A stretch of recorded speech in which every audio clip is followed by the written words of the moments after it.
Hindi ko alam kung bakit madilaw siya. Naparami yata ng mustard. Oh my God. Nagli-leak. What do we do? Kita nyo? Ang dami ng ugat. Mas maganda sana to kung hindi masyadong maulap. Bihira rin yung super sunny day dito sa Vancouver. Okay, oh my God.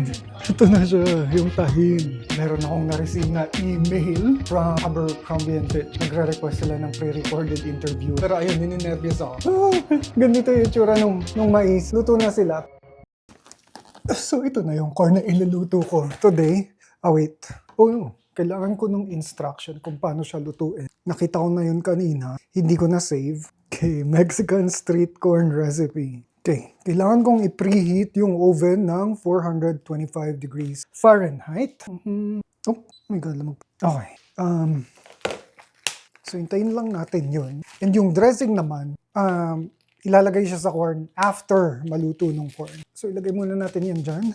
And tingnan pa natin kung ano yung kailangan natin. Actually, kailangan pala nito i-oil ng konti and then lagyan din ng konting salt. So, gawin na.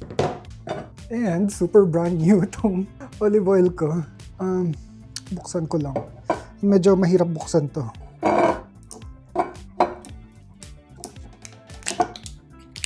Okay. Kailangan ko nitong asin.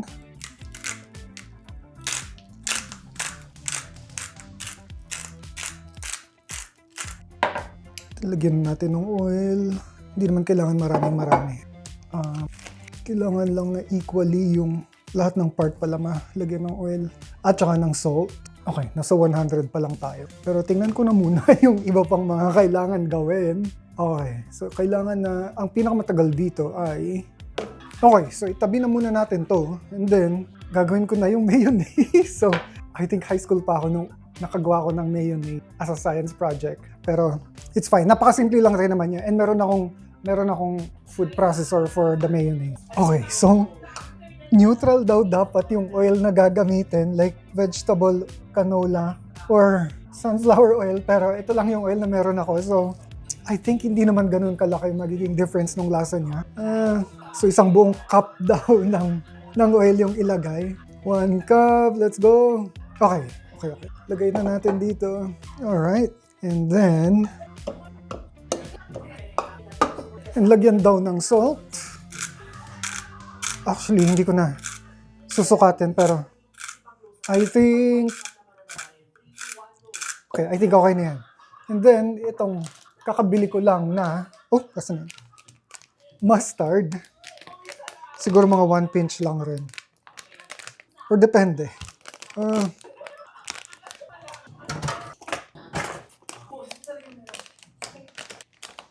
Siguro 1 teaspoon din ito. Or siguro huhulaan ko na lang. Oh my God, ayaw mabuksan.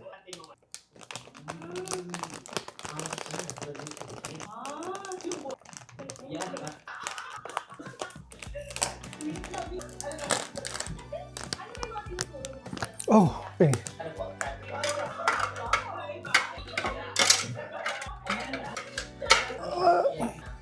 Okay, 1/2 tablespoon daw to. And I think 1 teaspoon na rin yun. I don't know. Lagay natin. Okay. And then, ilagay natin yung kalahati nito. Wait lang. Lagay muna natin to dito. I think tapos na ako dito sa oil. Half lang naman ito yung kailangan ko. Hindi ko kailangan ng sobrang maraming oil. Pero matigas kasi ito and wala ako nung lemon squeezer. So, kailangan ko siyang palambutin. Okay, I think okay na yan. Alright. Oh my God, ang hirap pa rin niyang pigain. Wait lang. Oh my God, wala siyang juice. Parang konti lang ng laman niya. Oh my God, walang juice to. Okay, konti pa.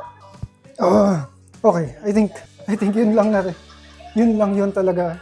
Kailangan ko ng egg. Hindi naman sinabi na room temperature. Straight from the ref. Dandan lang. Okay, walang sumamang eggshell. Perfect. Lagay muna natin to dito. Okay. May nakalimutan pa ba ako? Wait lang. Okay, I think okay na yan. So, ilagay na natin siya dito. And, start Oh, let's go. Oh my God. Okay, hindi ko alam kung bakit madilaw siya. Naparami yata ng mustard, I don't know. Pero kailangan ko ng container. Saan naabot ko? Okay, I don't think kasya silang lahat dito. Kailangan ko ng ibang container. Okay, I think ito yung perfect size. Pero oh my God, I don't know. Feeling ko hindi siya tamang mayo. No, hindi siya mukhang mayo. Sorry. Yeah, mayo. Yeah, egg white. Egg whites lang? Egg whites, oil, mustard. Well, sabi dito may mustard. Oh, I think kaya dilaw siya dahil sa mustard. Yeah, nakailang tingin na ako ng mga recipe ng mayo and may mustard. I don't know, wala. Binlend sense ko lang siya. So, hindi siya mukhang mayo. Hindi siya mukhang mayo. Wait. Wait. Alam ko na kung ano yung mali ko. Wala na, nalagay ko na lahat ng wait. Yeah. Well. No, so yun yung mali ko. Yeah.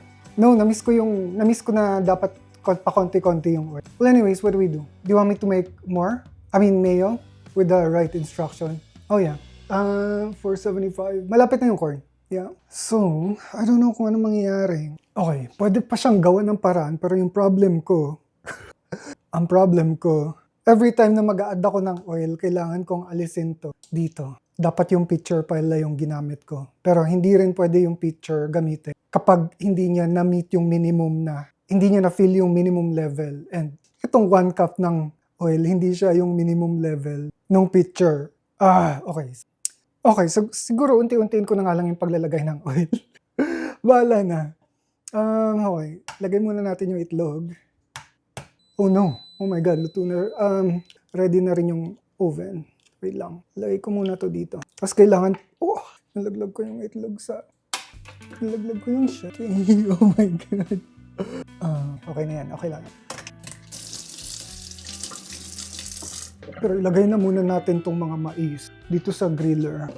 Oh, siya. Oh, wait. Alam ko na. Kailangan ko ito para may salang ko sila lahat.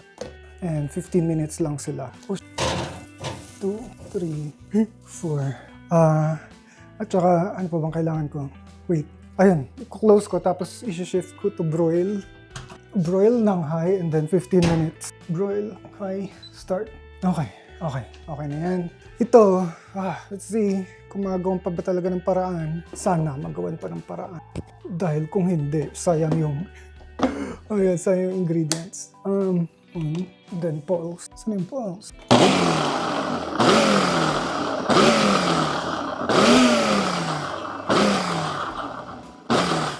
Okay, yan. Next. Buhusan natin ng konting oil. Okay. I think okay na yun. I think magandang drop yun. Oh my God. Let's go. Pulse.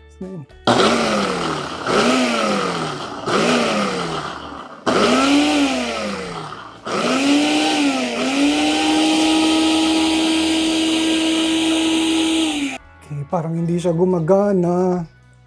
Oh my God. Lagyan pa natin ng konting patak lang. And ang kalat na. Oh my God. Okay lang yan. Let's go. Okay, pulse. Okay. Actually, parang nagiging mayo nga siya. Pero, lagyan ulit natin ng oil. Feeling ko nagkakaroon tayo ng chance dito. Feeling ko. Okay, pulse. Okay. Lumalapot siya. And nagtithicken nga siya. So. Tuloy-tuloy lang natin to. Mukhang may kahihinatnan tayo dito. Okay. And I think i-blend sense ko na siya. This time. Okay, nagiging mayo na nga siya talaga. Let's go. Wait, hindi ko naurasan to. Naka-high siya. Naurasan, 51. So I think naka 3 minutes na tong corn dito. So around 9, I think ready na sila. Or depende. Okay, alug-alugin natin konti. Oh my God. Nagli-leak. What do we do? Medyo matapang yung lasa ng olive oil.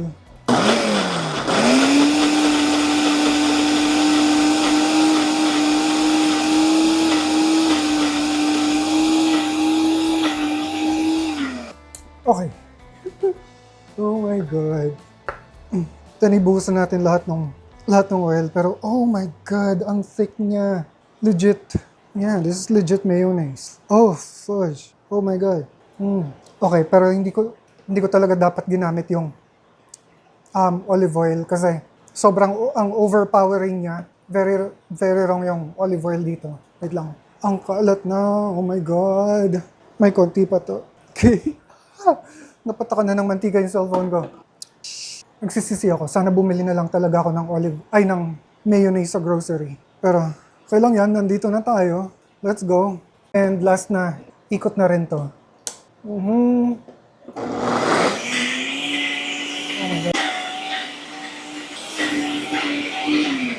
Okay. Okay na yan. Okay na yan. I think nasa taas silang lahat. So, antayin ko lang sila bumaba, pero tingnan nyo na. Mukha talaga siyang mayo.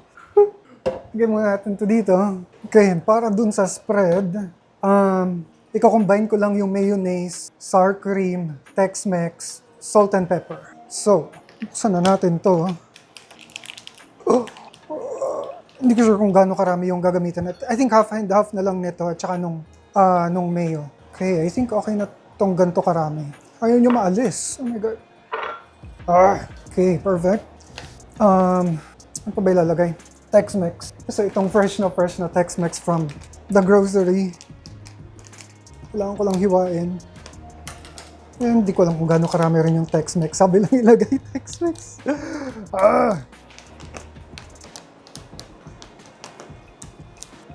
Medyo naamoy ko na yung mais. Mabango siya. Okay. Asan na yung... Okay. Siguro isang ganito lang. Okay na yan. And sana nakababa na lahat ng mayonnaise. Oh my God. Kailangan ko ng spatula. I think ito yung perfect na spatula para dito. Okay, kanina feeling ko nag-fail na talaga ako sa paggawa nitong mayonnaise. Pero thank God. Feeling ko na isalba naman. I mean, I think okay pa naman siya so far. And oh my God, tingnan nyo naman ang lapot ng mayonnaise. Medyo yellowish nga lang siya. I think dahil yun sa color nung olive oil at saka nung mustard. Pero kunin natin siya. And marami pa ba? Yeah, marami pa. Pero itatry ko munang i-mix sila bago ko dagdagan pa uli. I think masasobrahan na to kapag tinodo ko lahat. Okay, dyan ka muna. Mix.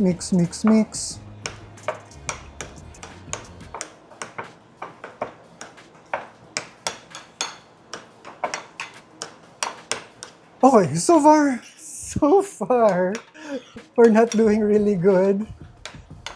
Oh my God. But, tikman natin. Sobrang ang overpowering talaga nung lasa ng olive oil. Try ko with tahin. Paano bubuksan to? Oh my God. Lahat na lang pala isipan. What the heck? Okay. Oh my God, check ko pala muna yung corn. Okay, konti pa. Hindi pa siya lutong-luto. Pero, 9:03. 9:05. Perfect na yun. Nabubuksan ba to? Oh my God, nabubuksan ba to? I think nakakabobo. Alam ko na. Okay, nabubuksan siya. Perfect. So, kailangan ko lang matikman. Lagay tayo ng konti dito. Tapos konting tahin. Hindi ko pa na-slice lahat ng lemon lime pero. Okay. Moment of truth. It's not bad. Oh my God, yes. Naglalaway ako. Hindi ko lang parang may na-target siya na. Oh my God. Ang overstimulating nung combination niya. So, hiwain na muna natin to lahat. And I think ready na yung corn. Let's go. Off. Okay, dito natin ilagay sa malalaking plato. Let's go. Ang init. Okay. Naka-off na ba? Yep, naka-off na. Oh my God. Madadakot ko kaya to. Okay, madadakot ko sila pero feeling ko mapapaso ako. Wala akong tong. Actually, tutulak ko na lang sila dito sa dulo. Ganito yung itsura nung mais. I mean, luto na sila pero nangitim-ngitim yung ibang dulo. So, I think kaya ko naman to. Okay, last. Oh my God, let's go. Let's go. So, i-clear ko lang yung lamesa dito dahil masyadong maraming clutter. And feeling ko hindi na ako mababash kasi nabash na ako habang ginagawa ko to.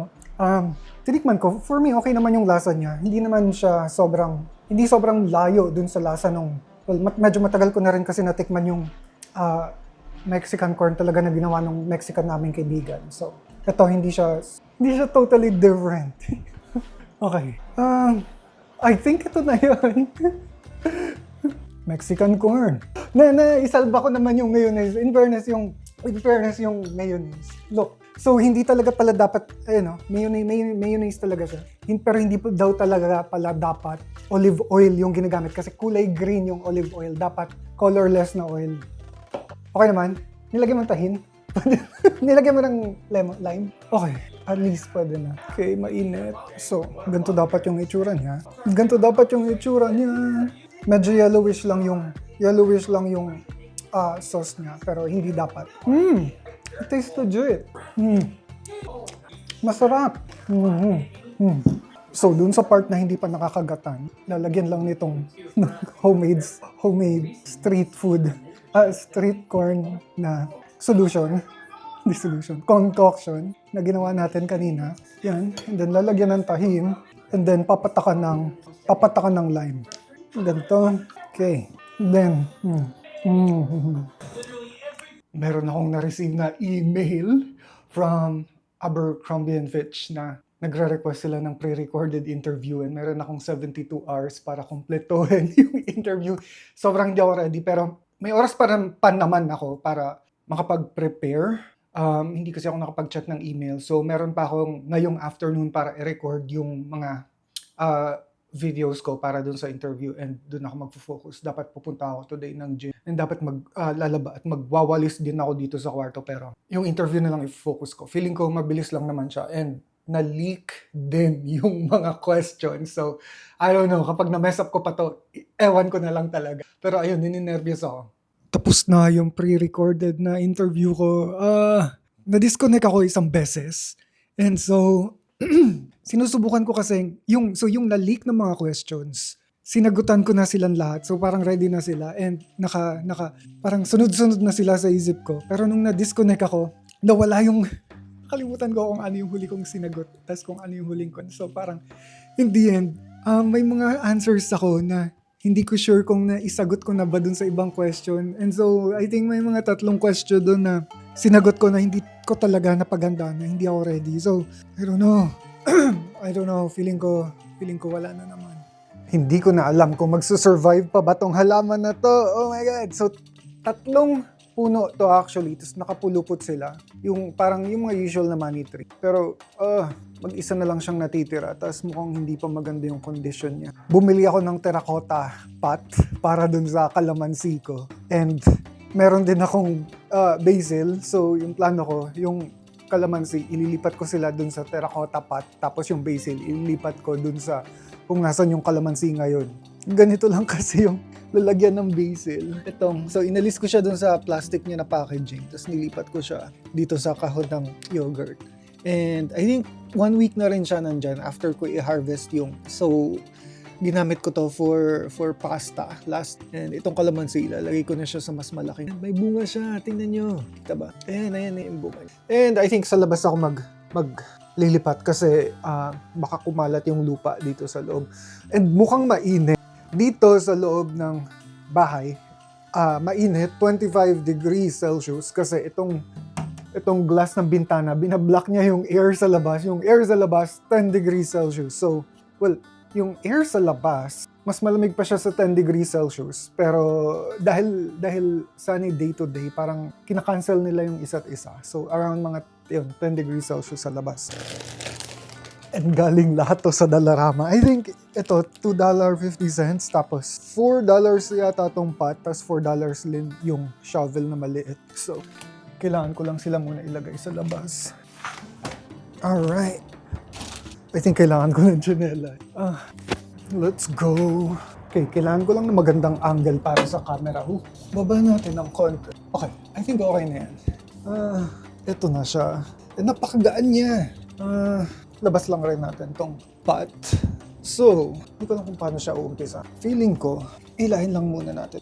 Actually, alisin lang natin yung wrapper. The heck? Okay. Okay. Naalis ko siya. Oh, okay. So, dalawang doble yung container niya. Na yun. Kailangan ko lang alisin to. And sana hindi ko sila ma-damage. Wait na lang. Hindi ko rin sure kung kailangan ko pa ba ito ilagay kapag nalipat ko na sila dun sa terracotta. Kasi kung hindi ko na sila kailangan ilagay, pwede ko na tong sirain dahil nakaharang lang siya dito sa halaman na to. Cut. I don't know. Sirain ko na lang kaya. Actually, natanggal ko na, napigtas na tong dito sa side na to. Come on, railing. Okay. Ngayon ko paano ko sila maaalis ng... Ayun na nga, nasira na yung sanga nito. May mga napigtas na dahon. Okay, pero okay lang yan. I think kailangan ko na lang talaga siya gupitin kasi nasisira yung mga dahon. Okay, let's go.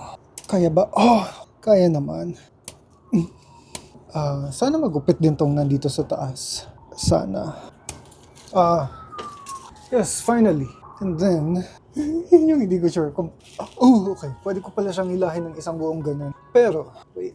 I think lalagyan ko na lang muna ng lupa-lupa yung paso. Saka ko siya hihilahin. Palipat dun sa kabila.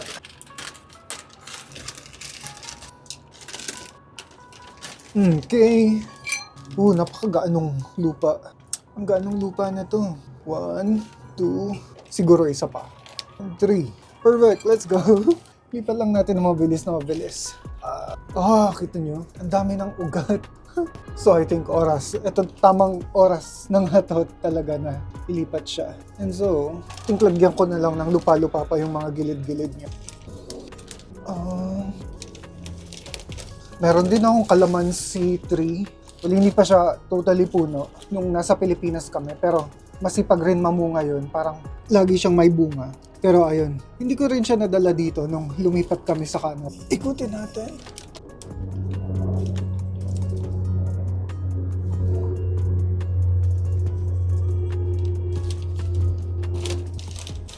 Ayan, mapupuno ko na siya. Konti na lang.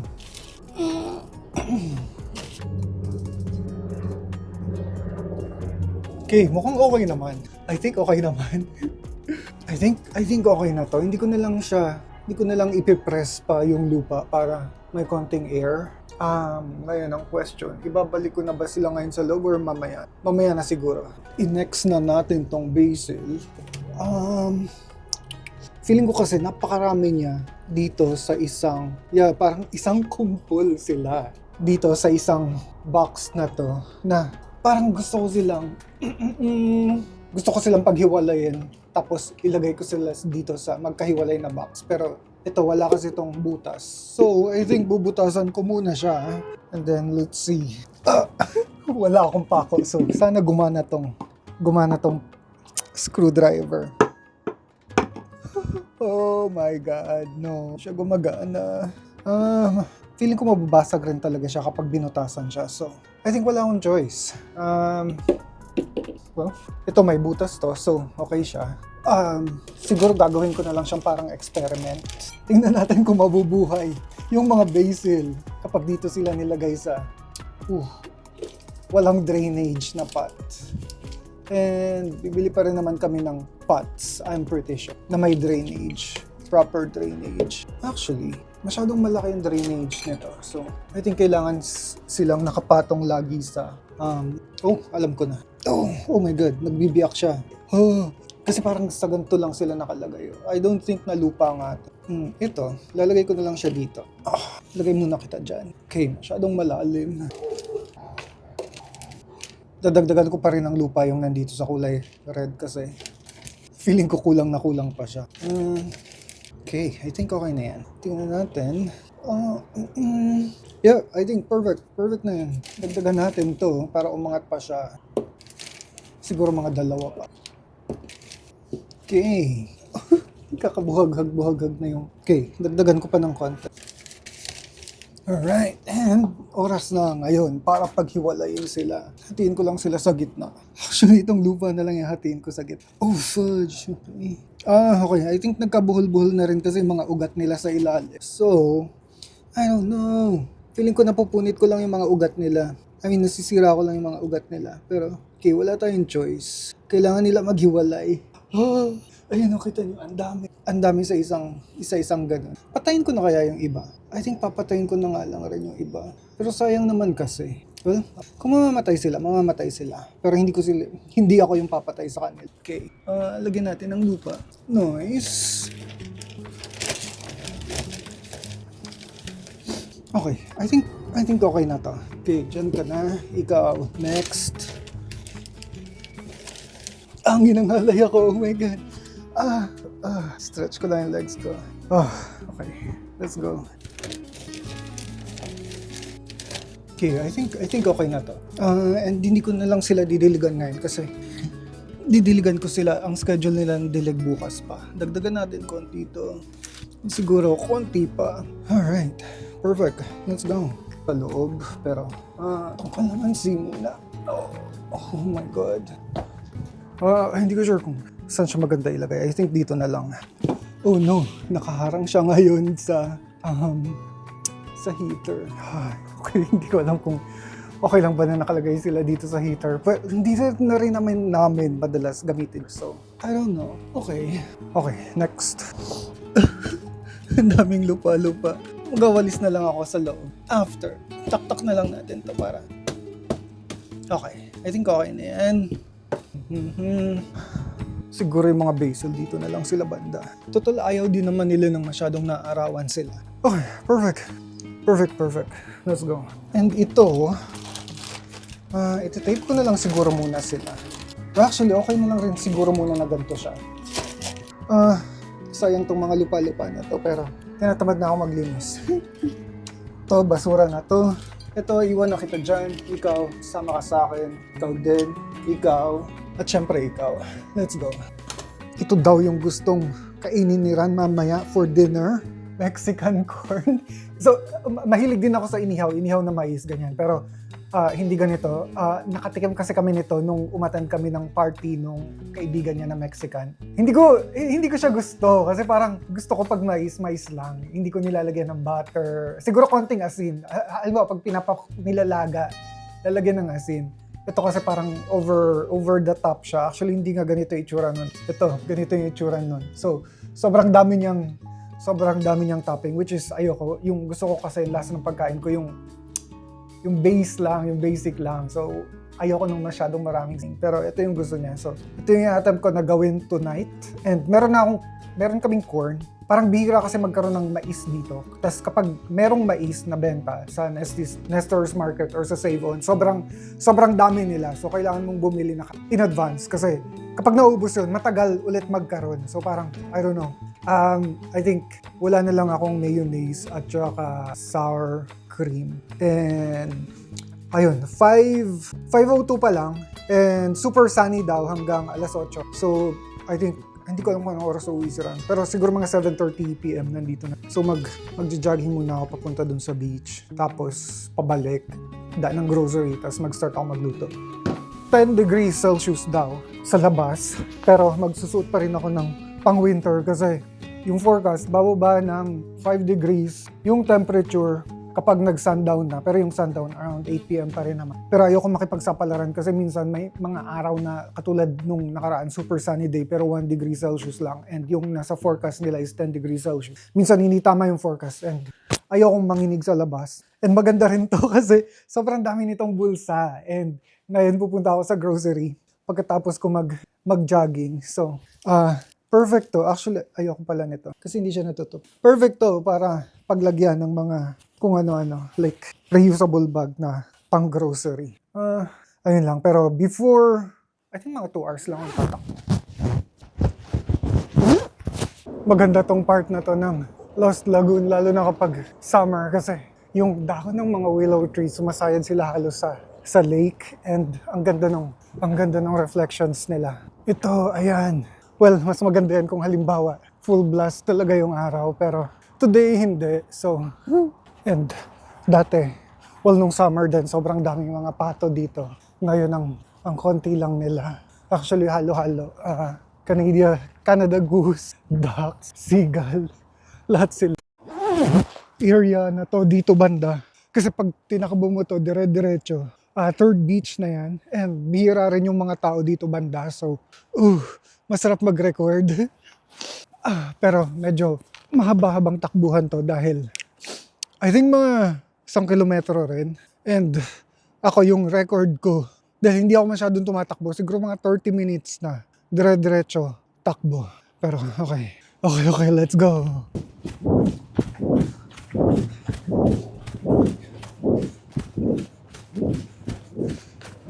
And itong mga to, sa mga deer daw yan, ang dami nila doon. Wala, marami pa rin kasi mga hayop dito sa park na to.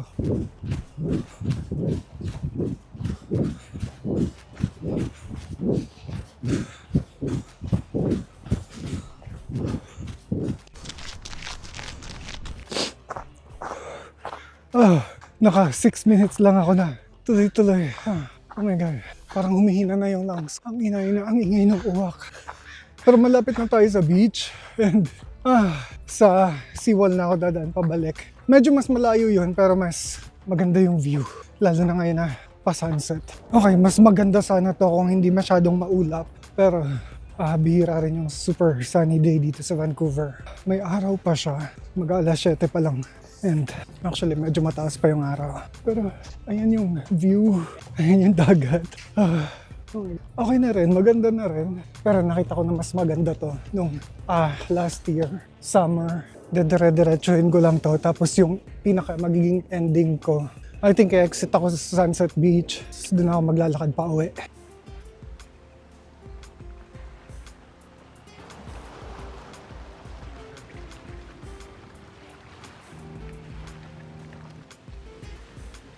Oh, 2 weeks ago, 15 minutes yung pinakamahaba ko na takbo na tuloy-tuloy. Today, 6 minutes lang yung kaya ko. Which is, that's super bad. I don't know what's going on. Pero, nag-workout kasi ako kahapon. But I don't know, I don't think na dapat factor yun ngayon na tumatakbo ako. Pero, sumasakit yung shin ko. Well, wala na siya ngayon dahil medyo ilang minutes na ako naglalakad. Pero every time natatakbo ako, sumasakit siya. So, I don't know. Feeling ko talaga tumatanda na. Anyways, kailangan ko nang bumalik and kailangan ko pang dumaan ng grocery para bumili ng, I think, sour cream, lime, at saka mayo. Actually, pinag-iisipan ko kung gagawin ko ba from scratch yung mayo or bibili ako sa grocery store. I don't know. Hindi ito yung usual na grocery na pinupuntahan ko. Pero naghanap ako ng tahin. And medyo matagal na rin ako naghahanap ng tahin. And I don't know kung meron din dito noon, pero yung mga malapit kasi sa amin, sure na nawala. Kasi matagal ko nang inaabangan kung magkakaroon ba ng tahin doon. Tingnan natin dito sa Mexican. Mexican kasi yun. And para yun dapat sa Mexican corn ko. Okay, kailangan ko nitong Tex-Mex. At saka kailangan ko rin itong ground mustard. Oh my God, may tahin ba? Wala. Kailangan ko rin itong bay leaf. Just in case. Ayaw matanggal. Okay, oh my God. Ito na siya, yung tahin. Let's go. Actually, meron ding liquid, pero okay. I think itong powder lang yung kailangan natin. And tumataginting na $6.79. Kailangan ko na lang ng lime at saka cream cheese. Yun na lang yung kulang. Okay, kunin na natin tong cream cheese ng Compliment. $3.49 lang siya. Let's go. I can't believe na nakita ko yung tahin. Finally, after ilang months ko na hinahanap-hanap yun sa lahat ng mga grocery dito. Okay, kailangan ko lang ng 1 pirasong lime. I think enough na to.